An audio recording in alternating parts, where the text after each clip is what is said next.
See, Jessica, I told you I would forget about that part. So now that we're officially recording, we'll get started as people are rolling in. Thank you for joining us today. I'm Tara Gauman, the new Executive Director of the National Aging in Place Council.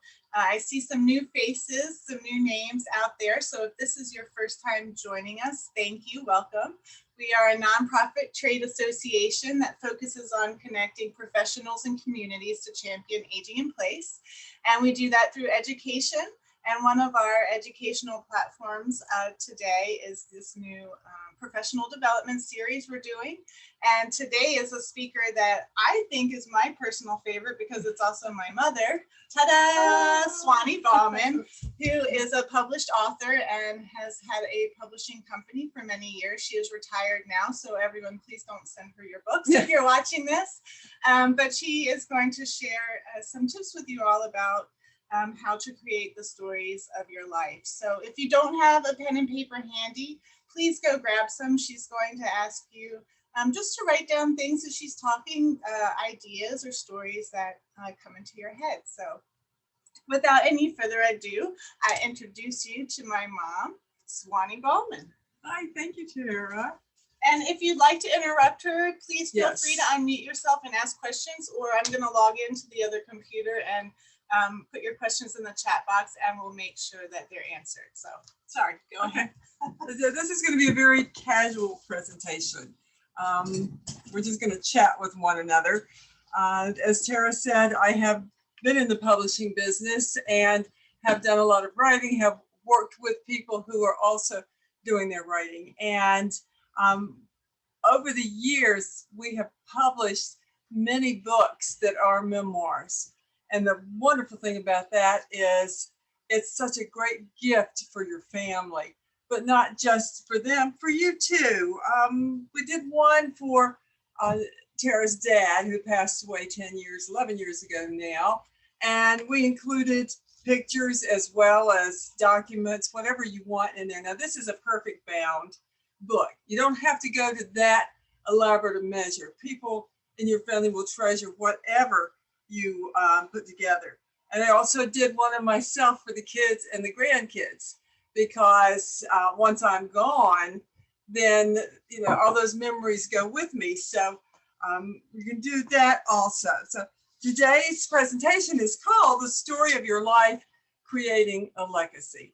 We want to make sure that your story isn't buried in the graveyard like so many others are.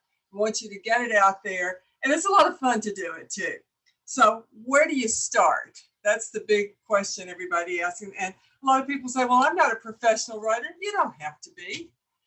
You can just jot down your ideas as you go. Hopefully I will give you some insights today on just how to do this and get you started. I'm going to give you some triggers, hopefully. So yeah, like Tara said, make sure that you have a pen and paper or your keyboard ready, because I hope that you're going to get so excited to want to write your story right away. But it takes time. Does anyone really know you? Think about it. You've got stories in your brain, memories that you probably never shared with your family. So one thing you can do is, first of all, ask your family, what do they want to know about you?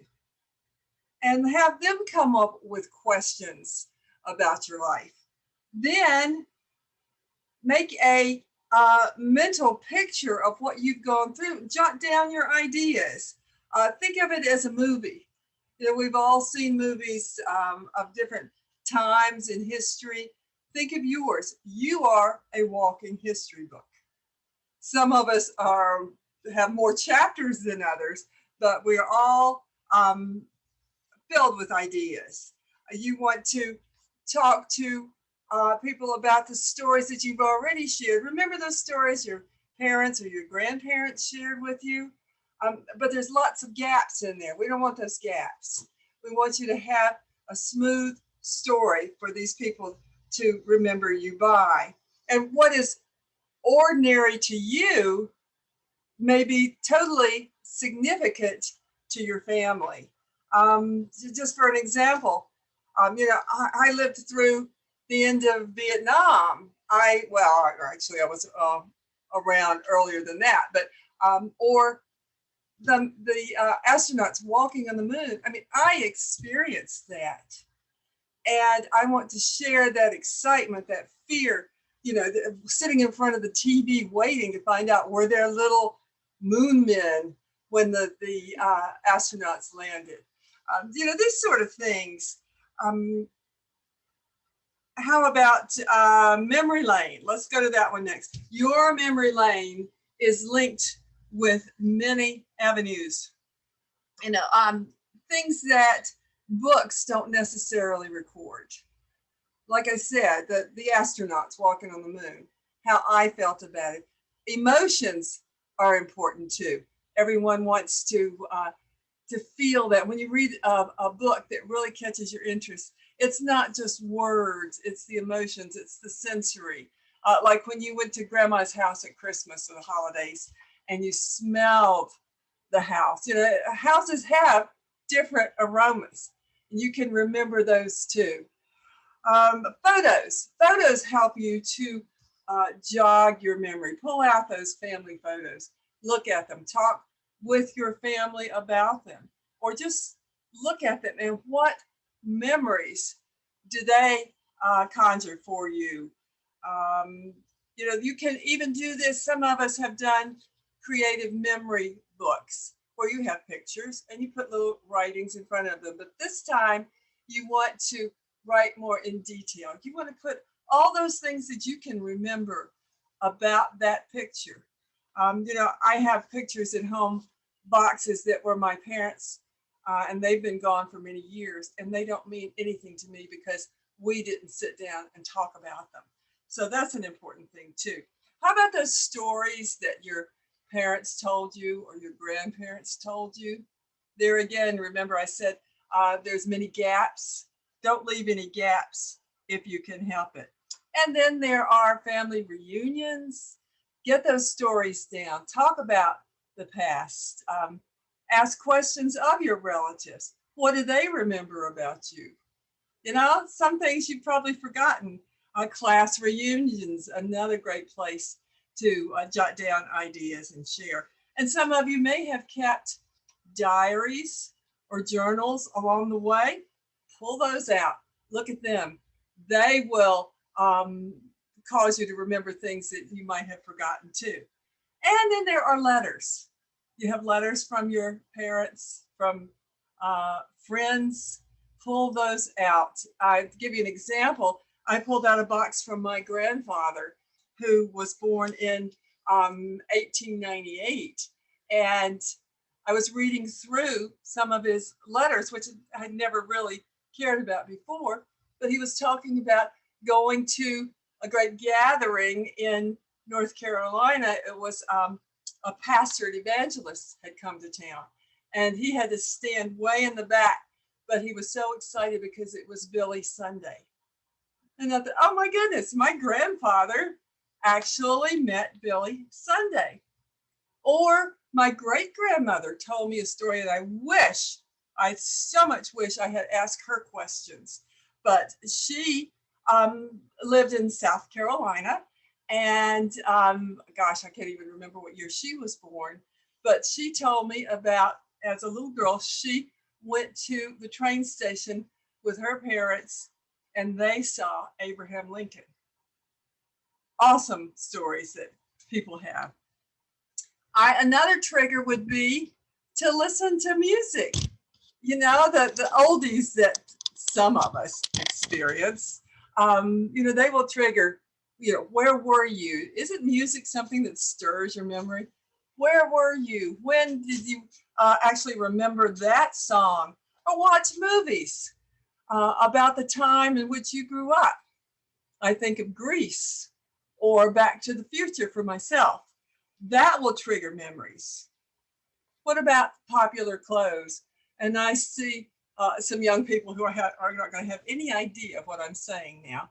But when I was in school, Dr. Kildare was a very popular TV program. Anybody can agree with that? We had Dr. Kildare shirts. So I could explain that in my book if I wanted to. How about bleeding mattress? Who remembers that fabric? Every time you washed it, it changed colors. But the only problem was if you were wearing it and you were perspiring, it changed colors on you. All right, box pleated skirts. We had those. What were they? You know, and for men, sorry, Guy, I don't know what the fashions were then for men, but you men could certainly write about that. And another way to trigger your memories is to make a list of friends. And as you write their names down, that also will recall certain events, especially your best friend. And the not just the good times, but the bad times. Did you get in trouble with that person? Do you want your grandkids and your great grandkids to know that? Well, that's up to you. Places from your past. Where did you live? Have you moved over the years? When you were a kid, did you live in a certain house? Go into grandpa's house. Go into the farm if you had relatives in the farm. And what did you do then? And then think of seasons. When I think of summer as a kid, I think of churning ice cream. We had to go to the ice house to buy the ice to put in the churn. And that was a lot of fun. I don't know if kids, I think now they're electric ice cream makers. So that's, you don't have to crank and exhaust yourself in that. What about camp experiences? How many of you have some memorable events that you'd like to record there, or on a vacation, a special vacation, the people you were with? And as I said, this should be a sensory experience too. Do you remember the smells of the ocean? The smell of the cotton candy machine, the hot dogs being cooked, the sand in your teeth, all these things make for interesting writing. And then winter. Now maybe, I don't know, maybe you're old enough to remember the Sears wish book. How many of you do? And how many of you had dog-eared pages and you had your whole list for Santa? It's a shame that doesn't exist anymore, because that was a lot of fun. I remember Tara spent hours on that Sears wish book, and her list was phenomenal. Needless to say, Santa couldn't carry all those things in his pack.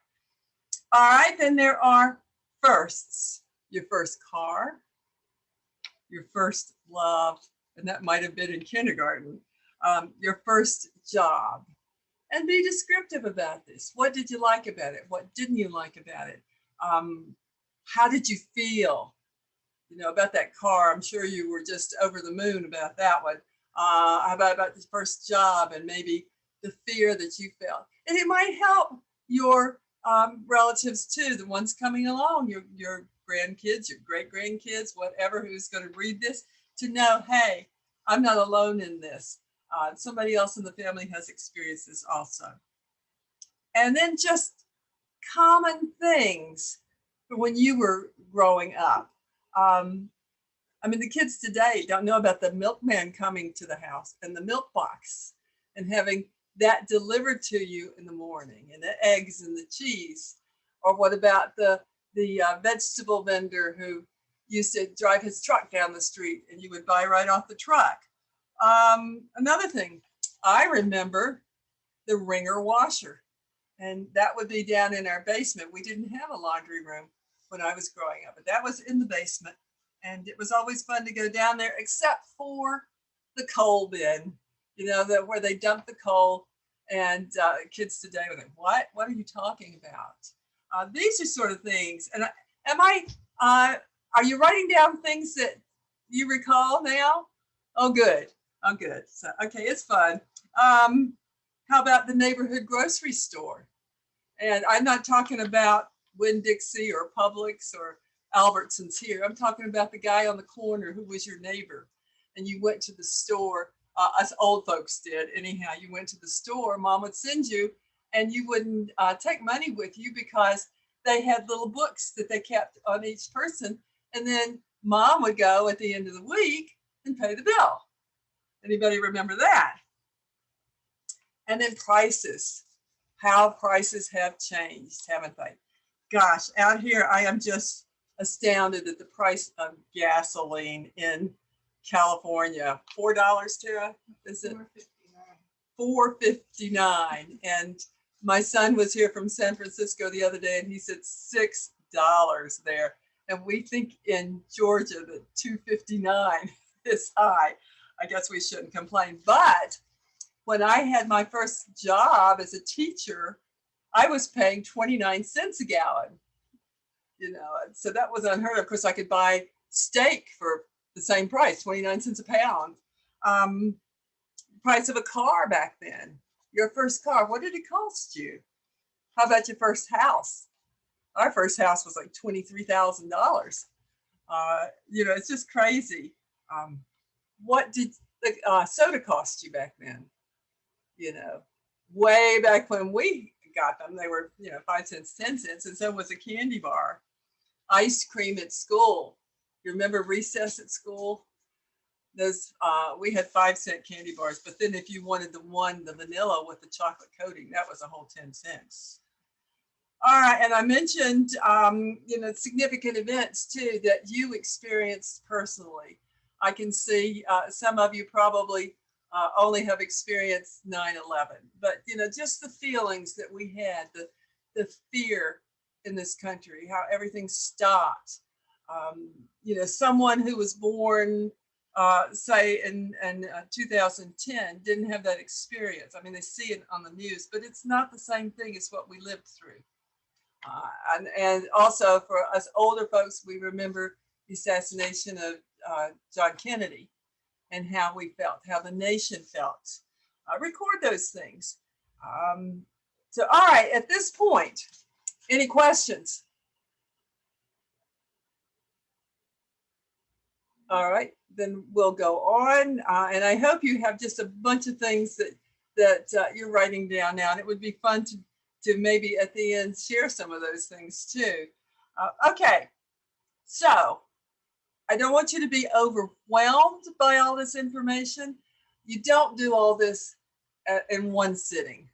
You can't possibly do this. And if you tried, you would miss a lot of things.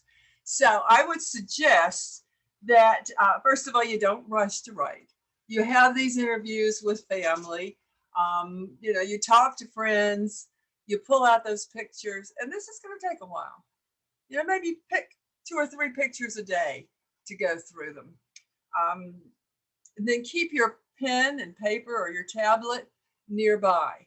I would suggest that you keep one by your bed because you're going to think of things. Sometimes we wake up in the middle of the night and think of things, don't we? Other times, you just, as you're going to bed, you'll think of something. If you don't write it down, you may forget it. That's my motto. So you want to do that. Keep something by your easy chair too. Don't let those memories slip away. And when you're my age, they slip away rapidly. So you want to make sure that you write them then and there. Okay, after you've done this, after you've taken your time, you have your notes, then you can start writing. And by the way, this is what I tell authors all the time. You know, don't rush. Make your list, plan. That's what you got to do. You got to have a plan, man. All right, so now you're ready to write. Now, this can be a family project if you want. You know, your grandkids come over or even your kids want to help you, let them. Let them maybe do some of the typing for you. Let them, as you're writing, they can fill in the gaps and say, well, I don't quite understand that. What happened here? You didn't tell us. So that's a good thing to do. Then once you have all that together, then you want to put this in some sort of order. You don't want it all over the place. Once you've gotten all your notes together, you can put them in a chronological order, starting with, you know, your childhood, your teenage years, you know, your first job, and so forth along the way. Now, after you've done all that, and by the way, if you don't like to write, there's so many other things you can do today. You can do a video, and the kids will help you with that too. I mean, my 7-year-old grandson can run a computer better than I can because he's learned it, he's grown up with it. but do a video or an audio and put it on a thumb drive. You know, you can do it that way. And then there's these great programs, and I'm sure Tara can tell you about them, where it translates your voice into words. But a word of caution with that, make sure you go back and proof, because sometimes the words you speak are not the words that end up on the printed page. Let's see. You can do then a computer printout in Word or Google Doc or whatever. And then let's say you do want printed copies. Then take them to Staples or the UPS store, and they have binding materials there. You can have it either with the plastic home binding, or they can even do what's this, like this one, a perfect bound book. You can put pictures in. Pictures tell a lot too, so you might want to add some of those with captions. You can even staple it together. You know, I don't think your family would care as long as you have it in writing or recorded somewhere. And these make wonderful gifts, absolutely. The people that I have helped to publish theirs, they said their families are just ecstatic about them, because they're learning things they never knew about their parents, grandparents, or so forth. And another thing you can do, and we've done this back in Georgia, is to get a group together. If you have a senior group or whatever, and let each one write something, maybe a theme based, like my special Christmas memories, and each one gets to have a chapter and maybe put his or her picture in there and a little bio about that person. We did this and presented a copy to our library. Another thought I was thinking of just before we came on air is History Day. I am not sure what the exact date is for this coming year, but you could do a presentation. Libraries love for people to come in and share their experiences. So you could check with them on History Day, take a book of your own or this compilation along with you and share with the kids and let them ask questions. Or on History Day, you could probably even go into school, maybe on Grandparents' Day or Parents' Day, whatever. So that's about what I have. You know, if you can do all that, I've crammed a lot in, but if you can do all that, you're going to have a dynamite memory for your family. So at this point, are there any questions? Okay. Okay, I'm going to sneak in the back. Turn it over to Tara now. I see something in the chat box. Let me see what that is. Will this be recorded? Yes, it will be recorded. If anyone that registered will get a copy of the link, and we'll also put this up on our YouTube channel, NAIPC-TV, so you can watch it anytime that you like. Tara and Swanee, I just wonder, do you know of people who will help an older adult do this, as you know, they might not really be able to do the process part of it, although they certainly could be recorded and things could be translated into a narrative. But are you aware of people who offer this as a service? You know, there are some people around. I don't know if we have any members in our organization. I'll have to do a quick check.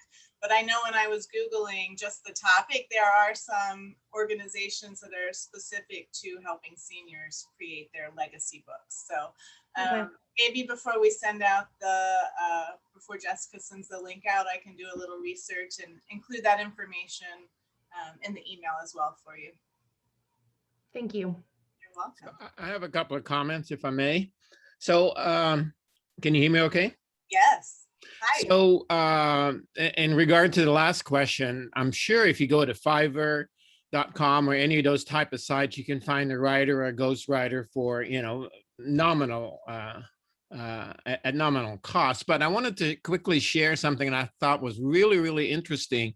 One of the local high school English teachers here made arrangements with the senior center for the students to do a project to go over to the senior center and interview seniors about what they wanted to share with their family. So, you know, that would be a great start. And then you can just expand on it. But I just thought I'd pass that on because I thought that was a very clever English class assignment.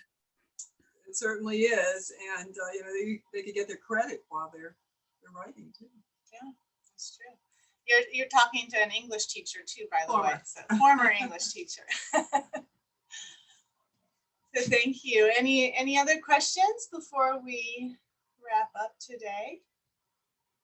Let me pull out my calendar since I have you guys on the line, I'll share with you some of our upcoming events real quick. We have, let's see, tomorrow is our Orange County chapter meeting, and the speaker will be from our Long Island chapter, Dr. David Newman, who's going to talk about joint health while you age and what that means at different periods of your life. So if you're interested in attending that one, shoot me over an email. We also have a presentation on the 21st about Step Smart, which is also a health-related staying active presentation. And then on the 28th, we have Professor Rosemarie Rossetti, who has an active lab. She has a test lab in her home in Ohio, and it's all about creating your house so that it's livable for all ages. And that was great. Thank you, Mary Lee. I see your message. It's nice to see you there. So we hope to see you at some of the upcoming events, and check out our calendar on naipc.memberclicks.net to see all the upcoming programs. So thank you everyone for joining us. See you next time. Oh yes, and the dementia program on July 27th. I can't believe I forgot that one, Mary Lee, with Judy Cornish. So if you're interested in that, send me an email and I'll get the information over to you. Bye, everyone.